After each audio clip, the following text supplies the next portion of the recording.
उत्तर प्रदेश के मिर्जापुर में वकीलों ने डीएम के खिलाफ किया प्रदर्शन। डीएम ने मुकदमा दर्ज करवाने की दी थी धमकी।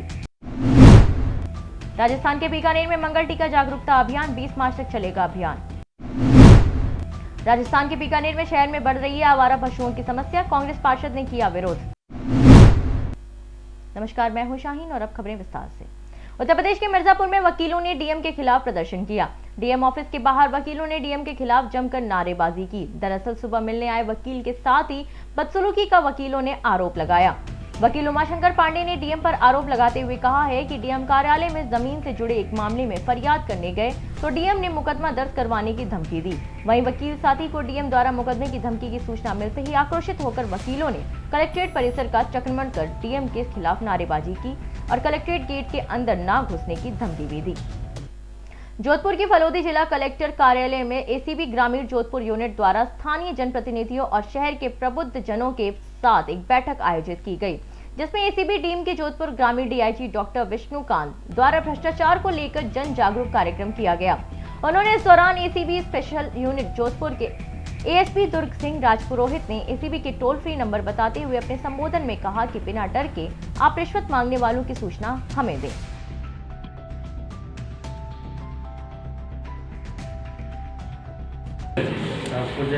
आज मैंने फलौदी मुख्यालय पे बैठक रखी थी, जिसमें फलौदी के विभिन्न व्यापार संगठन, समाजसेवी संस्था और प्रबुद्धजन उपस्थित हुए, जिसमें हमने एसीबी की कार्यप्रणाली के बारे में उनको अवगत कराया।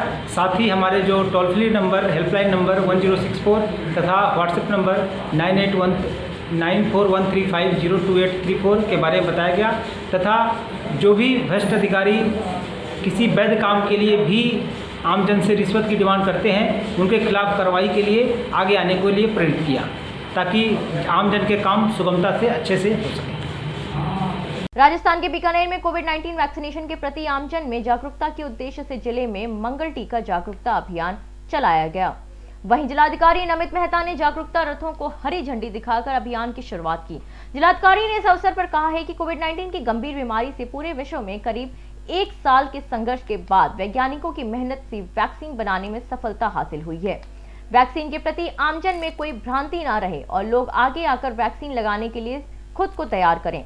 जिलाधिकारी मेहता ने बताया है कि 8 मार्च से 12 मार्च तक शहर के पाटों से गांव की चौपालों तक कार्यक्रम आयोजित कर मंगल टीका के प्रति जानकारी दी जाएगी, जिसमें बीएलओ, आंगनबाड़ी कार्यकर्ता और नगरीय निकायों के स्वास्थ्य निरीक्षक अपने अपने क्षेत्र में डोर टू डोर जागरूकता अभियान चलाएंगे।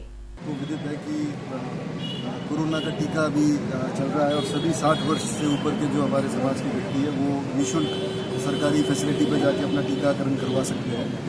उसकी एक जागरूकता लोगों में आए और लोगों को पता लगे कि कहाँ पर टीका लग रहा है और क्या क्या उसके प्रावधान है, उसके लिए ये जागरूकता रथ आज चलाए गए। तो ये यहाँ पर भी चला पूरे बीकानेर शहर में, और जो हमारे जितनी अर्बन एरियाज़ हैं, तो चाहे डूंगरगढ़, नोखा, देशलोक, वहाँ पर भी रथ आज चलाए, आज शुरू होंगे और ये अगले कुछ दिनों तक पूरे शहरों के अंदर और सारे हमारे शहरी क्षेत्रों को कवर करेंगे और लोगों तक इस बात को पहुँचाएंगे कि एक तो आप टीका लगवाएं और कहाँ का टीका लग सकता है और टीका लगवाना क्यों आवश्यक है। ठीक है। राजस्थान के बीकानेर में घरेलू गैस और पेट्रोल के आसमान छूते भावों से आक्रोशित देहात महिला ने कलेक्ट्रेट परिसर में विरोध किया। देहात महिला कांग्रेस अध्यक्ष शशिकला राठौड़ ने कहा है कि कांग्रेस सरकार में जब घरेलू गैस सिलेंडर के भाव 352 हुआ करते थे, तब बीजेपी विरोध में सड़कों पर उतरती थी। आज उसी बीजेपी की सरकार ने घरेलू गैस के भाव 352 से बढ़ाकर 832 तक पहुंचा दिया है। इस दौरान महिला कांग्रेस ने मोदी सरकार के खिलाफ जमकर नारेबाजी की। आज मोदी जी के खिलाफ हमने गैस के लिए प्रदर्शन करा है, क्योंकि मोदी जी ने आए दिन महीने में 4-5 बार वो गैस के दाम बढ़ा देते हैं। हमारे कांग्रेस सरकार में हमने 350 में गैस सिलेंडर लिया है और आज हमने गैस सिलेंडर अभी मेरे घर उतार के आई हूँ 832 रुपए में मिला है। गैस और पेट्रोल के दाम आए दिन बढ़ा रहे हैं। अगर ये गैस के दाम कम नहीं करेंगे तो महिलाएं सड़कों पे उतरेगी। इससे हमारा घर का बजट सारा खराब हो चुका है। आज क्या किया आपने? आज हमने गैस के खिलाफ प्रदर्शन करा है। अरे चूल्हा जला के हमने यहाँ पे चाय करी है। गैस को खाली ऊंधे मारे हैं, थेपड़ी लेके आए हैं और देसी भाषा में हमने ये यहाँ प्रदर्शन करा है, चाय बनाई है। उत्तर प्रदेश के मथुरा में गांव सेलखेड़ा में 3 साल की बच्ची के साथ बलात्कार किया गया। दरअसल पड़ोसी अमन ने बहला फुसलाकर बलात्कार किया उस बच्ची का। वहीं आरोपी की उम्र महज 15 साल बताई जा रही है। मौके पर पहुंची पुलिस में मुकदमा दर्ज कर आरोपी की तलाश में जुट गई है। उत्तर प्रदेश की मथुरा पहुंचे समाजवादी पार्टी के राष्ट्रीय अध्यक्ष और पूर्व मुख्यमंत्री उत्तर प्रदेश अखिलेश यादव दरअसल लखनऊ से टप्पल किसान महापंचायत को संबोधित करने जाते समय यमुना एक्सप्रेस के राया कट पर पार्टी कार्यकर्ताओं ने जोशीला स्वागत किया। आंदोलनों से लेकर किसान धरना, मोदी सरकार, योगी सरकार न किसानों के हित में कोई काम करती है, न उनसे बात करने का कोई प्रस्ताव रखती है। सिर्फ तारीख पे तारीख, क्योंकि एक सनी देओल की फिल्म थी उसमें कहते थे तारीख पे तारीख, लेकिन इंसाफ कब मिलेगा किसानों को? वो 3 कानून जो बनाए हैं वो कब वापस होंगे? क्योंकि आपके माध्यम से मैं देश के प्रधानमंत्री माननीय नरेंद्र मोदी जी को कहना चाहता हूँ कि जैसे आपने एक ही पल में नोटबंदी का ऐलान कर दिया था, आप अपनी दिल की बात, आप मन की बात किसानों के हित में करें और ये 3 कानून आपने काले बनाए हैं उनको वापस लेने का काम आप करें। इसी में जनता की भलाई है, इसी में योगी सरकार, मोदी सरकार की भलाई है। 2022 समाजवादी पार्टी का होगा और हम विकास की राह दोबारा से चालू करेंगे, ऐसे मेरा विश्वास। उत्तर प्रदेश के मुरादाबाद ब्लॉक भगतपुर टांडा इलाके में अवैध रूप से आए 1 दर्जन से अधिक रोहिंग्या मुस्लिमों के पहचान पत्र और वोटर लिस्ट में नाम का मामला उजागर हुआ है। वहीं शिकायत का संज्ञान लेते हुए जिला प्रशासन ने बीएलओ को निलंबित करते हुए मामले की जांच शुरू कर दी है। इस प्रकरण में बीएसए योगेंद्र चौधरी ने बताया है कि इस मामले में शिकायत के बाद एसडीएम स्तर से जांच हुई थी, जिसमें 16 फर्जी वोट बनाना पाया गया है, जिसके बाद मुख्य विकास अधिकारी के आदेश के बाद बीएलओ प्रशांत को निलंबित कर दिया गया। जनपद मुरादाबाद में भगतपुर ब्लॉक में रुस्तमपुर टिगरी एक गांव है, तो वहां पर एक अध्यापक बीएलओ नियुक्त हुए थे। तो उनकी ये शिकायत की गई थी कि उन्होंने फर्जी वोट बनाए हैं, तो उसकी जांच एसडीएम सदर महोदय द्वारा करवाई गई। तो वो शिकायत सत्य पाई गई है, तो उसकी जांच रिपोर्ट थी तो मुख्य विकास अधिकारी महोदय को सौंपी गई। उन्होंने हमको कार्रवाई करने के लिए कहा था, तो हमने संबंधित अध्यापक को निलंबित कर दिया। कुल कितने वोट बनवाए गए थे? उसमें 16 वोट का बनवाने की बात आई थी। राजस्थान के बीकानेर में शहर में लगातार बढ़ रही आवारा पशुओं की समस्या और इन आवारा पशुओं को पकड़ने के लिए निगम द्वारा कोई टेंडर नहीं निकाले जाने के विरोध में कांग्रेसी पार्षद निगम परिसर में आवारा पशुओं को लेकर पहुंचे और बीजेपी बोर्ड और महापौर के खिलाफ जमकर नारेबाजी की। आक्रोशित कांग्रेसी पार्षदों ने रोष जताया है कि निगम आवारा पशुओं को पकड़ने में फेल हो चुका है। पार्षद मनोज बिश्नोई ने कहा है कि मीडिया और कांग्रेसी पार्षदों सहित अन्य लोगों द्वारा लगातार आवारा पशुओं की समस्या को अवगत करवाया जा रहा है, फिर भी महापौर द्वारा इस संबंध में टेंडर नहीं किया जा रहा। उन्होंने कहा है कि आज तो उन्होंने सांकेतिक धरना प्रदर्शन किया है, अगर इस मामले की सुनवाई नहीं होती है तो वो यहाँ पर टेंट लगाकर अपना धरना प्रदर्शन करेंगे। उत्तर प्रदेश के आजमगढ़ जिले के सिकरौरा गांव में दबंगों द्वारा सरकारी जमीन पर अवैध कब्जा का मामला सामने आया है। ग्रामीणों के अनुसार इस मामले में लेखपाल की मिलीभगत की बात भी सामने आ रही है। गांव के लोगों ने इस बात को लेकर जिलाधिकारी कार्यालय पहुंचे और जिलाधिकारी को संबोधित एक ज्ञापन सौंपा। ग्रामीणों का कहना है कि गांव के सरकारी जमीन पर कुछ लोग निर्माण कार्य कराकर उसे बेचना चाहते हैं, जिससे ग्रामवासियों का रास्ता अवरुद्ध हो जाएगा। ऐसे में लोगों ने जिलाधिकारी से उचित कार्रवाई करने की मांग की है। डीएम के दरबार में लैटरिंग और खोर का और रास्ता का लैटरिंग लोग बनवा रहे हैं, लोग जबरदस्ती से, और दबंग लोग मना करने पर मार करने के लिए तैयार होते हैं। किसकी ज़मीन है वो? ज़मीन है, सरकारी ज़मीन है। तो आपने लेखपाल से बात किया? लेखपाल गए थे एक बार, कुछ जगह नापे और दूसरी बार वो लोग बुला के ले गए तो 4 लट्ठा और घुसका दिए खोर में। तो बिना पैमाइश कराए लैट्रिन रूम बनवा रहा है। हाँ।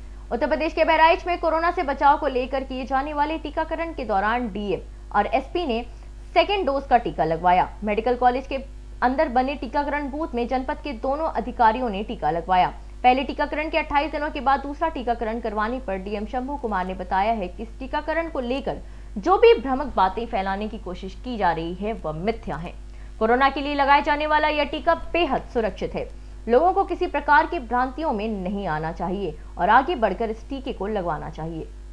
जी, माननीय मुख्यमंत्री जी, माननीय प्रधानमंत्री जी के नेतृत्व में जिला प्रशासन ने कोविड कंट्रोल करने के लिए नागरिकों के सहयोग से अच्छा काम किया। उसके पश्चात टीकाकरण का सत्र प्रारंभ हुआ, जिसमें सरकार के निर्देश के क्रम में प्राथमिकता से हेल्थ वर्कर, उसके बाद फील्ड जो फ्रंट लाइन वर्कर हैं उनको टीकाकरण दिया गया। मैंने भी टीका लिया था, आज से 28 दिन पहले पहला डोज लिया था, आज सेकेंड डोज लिया हूँ। और इस संबंध में मैं कहना चाहता हूँ कि जो तमाम तरह की एक अफवाहें प्रसारित हो रही थी कि टीका प्रभावी नहीं है या तरह तरह की बातें हो रही थी, तो मैं इस चीज़ को दावे के साथ कह सकता हूं, चूँकि अब टीकाकरण मेरा पूरा हो गया है तो किसी तरह की कोई परेशानी नहीं है, सेफ है और बहुत ही प्रभावी है।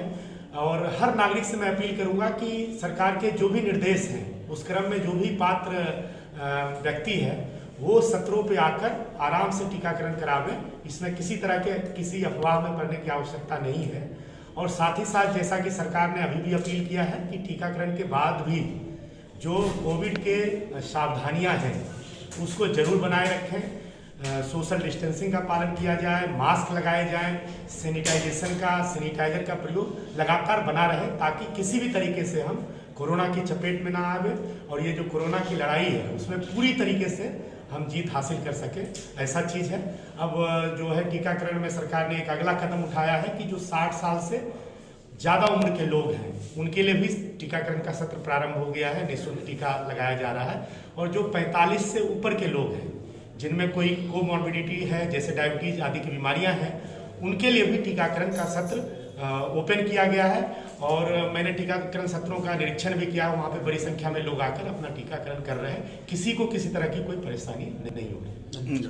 राजस्थान के मारवाड़ जंक्शन पहुंचने पर रेलवे महाप्रबंधक ने रेलवे स्टेशन का बारीकी से निरीक्षण कर रेलवे अधिकारियों को आवश्यक दिशा निर्देश जारी किया। दरअसल पश्चिमी राजस्थान और पाली जिले के एकमात्र रेलवे जंक्शन पर उत्तर पश्चिम रेलवे महाप्रबंधक आनंद प्रकाश एक दिवसीय दौरे को लेकर पाली जिला के मारवाड़ जंक्शन स्टेशन पहुंचे थे, जहां मारवाड़ जंक्शन पहुंचने पर सामाजिक संगठनों द्वारा 151 किलो का फूलों का हार पहनाकर उनका स्वागत किया गया। वहीं पाली सांसद पीपी चौधरी, सैकड़ों कार्यकर्ता और सामाजिक संगठनों ने मारवाड़ जंक्शन को ओवरब्रिज की मांग को लेकर एक ज्ञापन सौंपा। वहीं रेलवे महाप्रबंधक का एक दिवसीय दौरा को देखते हुए आरपीएफ और जीआरपी पुलिस मुस्तैदी से तैनात रही। जंक्शन की जो प्रॉब्लम थी उन सारी समस्याओं को जो आम जनता से जुड़ी थी, जिन समस्याओं से काफ़ी दिनों से मेरे पास में चिट्ठी पत्री हो रही थी, आम जनता मुझे शिकायतें भेजी थी, मैंने मंत्री जी को भी भेजा, मैंने वहाँ पर रेलवे चेयरमैन को भी, रेलवे बोर्ड के चेयरमैन को भी भेजा। तो इन समस्याओं के लिए जब ऑन द स्पॉट इंस्पेक्शन के लिए भारत सरकार ने, रेलवे मंत्रालय ने जीएम को भेजा कि भाई कि सारी जगह जा करके इनका ऑन द स्पॉट सर्वे करके देखो क्या क्या समस्या है। जो सारे स्टेशन पे आए तो आज मारवाड़ जंक्शन रेलवे स्टेशन पे उनके साथ सारे अधिकारियों के साथ रेलवे जनरल मैनेजर, इनके जनरल मैनेजर के ऑफिस के उस लेवल के अधिकारी जो हैं, पूरे जीएम ऑफिस के लेवल के अधिकारी हैं, उनकी सारों की मीटिंग हुई साथ में। और विभिन्न कैटेगरी के विभिन्न श्रेणी के अधिकारी थे, सबका साथ में जो भी समस्याएं थी उनमें 80% समस्या जो है हाथों हाथ उनका सॉल्यूशन हुआ। सर ओवरब्रिज के लिए क्या क्या सौगात मिली सर? उनके सौगात की बात नहीं है, जहाँ पर जो समस्या है यहाँ पर कोई बजट सैंक्शन करने के लिए नहीं आए, यहाँ पर ये आए हैं कि जो समस्या जो पहले से चल रही थी, जो चाहे अंडरपास की हो, चाहे ओवरब्रिज की समस्या हो, चाहे फुट ब्रिज की हो, चाहे अंडरपास की हो और चाहे यहाँ पर ट्रेनों के ठहराव की हो, तो सारों के जो हैं हर एक चीज़ को जो है बहुत सारी समस्या जो हैं उन समस्याओं को लेकर के हमने एक एक समस्याओं का उनसे डिस्कस किया। डिस्कस करने के बाद में जो निराकरण हाथों हाथ होना था उन्होंने हाथों हाथ निराकरण किया, निर्णय लिए। और जो निराकरण नहीं हो सकते हाथों हाथ, उसमें अधिकारियों को आदेश दिए कि इसका इंस्पेक्शन करके, इसकी जांच करके उसका समाधान क्या हो सकता है उसका समाधान किया जाए।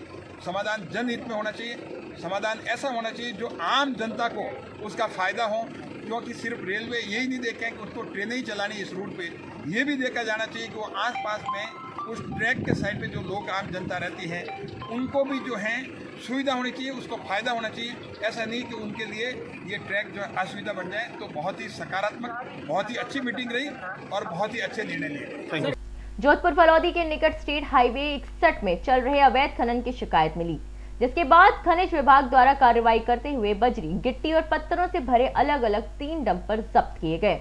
आपको बता दें कि अवैध खनन के ऐसे काले कारनामे पूरे साल चलते रहते हैं, जिसकी सूचना समय समय पर मीडिया द्वारा प्रसारित की जाती है, जिसकी जानकारी खनन विभाग को भली भांति रहती है, लेकिन किसी भी तरह की कोई कार्रवाई नहीं होती।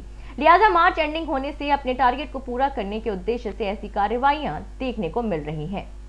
मोदी के निर्देश है कि खनन विभाग, राजस्व विभाग, पुलिस विभाग और ट्रांसपोर्ट विभाग मिल करके अवैध खनन के खिलाफ कार्रवाई करें और सभी उपखंडों में कार्रवाई अंजाम दी जानी चाहिए। इसी के कारण कल खनन विभाग वाले रात के समय मेरे पास में आए तो मैं और तहसीलदार जी, पुलिस डिपार्टमेंट और खनन विभाग ने संयुक्त कार्रवाई की और 3 डंपर थे, जिसमें एक में बजरी, एक में गिट्टी और एक में पत्थर भरे हुए थे, उन्हें सीज किया और एक हिटाची मशीन थी जो मौके पे खड़ी है, उसे भी सीज करके पुलिस में सुपुर्दगी दे दी है। आगे की कार्रवाई खनन विभाग करेगा। देर रात की है सर कार्रवाई? हाँ, ये करीब 10:30-11 बजे। आज की खबरों में इतना ही, मुझे दीजिए इजाजत, नमस्कार।